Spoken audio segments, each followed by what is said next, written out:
嗰間店咪有嗰啲涼油啊，嗰啲煲湯料啊咁咯，花生瓜子啊、糖果餅乾咁咪知咯，即係雜貨店咁咯，樣樣有啲咁咯。比如間人哋結婚買嗰啲糖果，佢有啲蓮子啊、蓮藕啊同冬瓜商場冇嘅，係我哋呢啲散檔就有。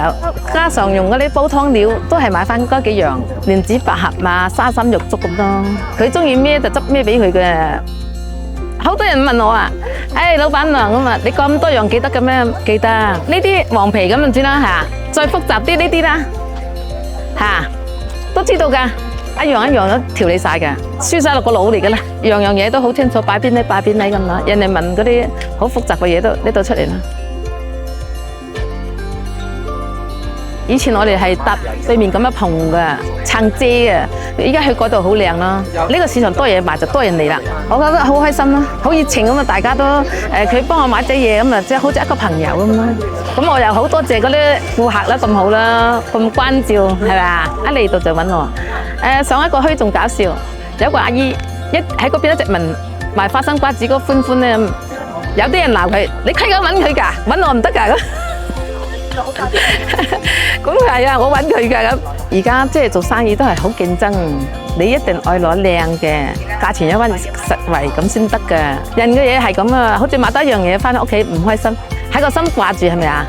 你買多一樣嘢翻，哎呀個老闆啊咁，我哋一翻轉頭買佢嘅。咁你肯定嚟親呢度買都係熟客嚟㗎啦，誠信啲，最緊要有足稱啊。價錢有咁上下咁咯，又愛禮貌啊，好啲咁啦。20幾年嚟，人個個行嚟問我，哎呀，你做到咁耐仲喺做啊咁？我話唔係做咩啊？聽啲俾個仔做過啦。我就冇我媽咁好眼力嘅，要慢慢啲跟佢學字。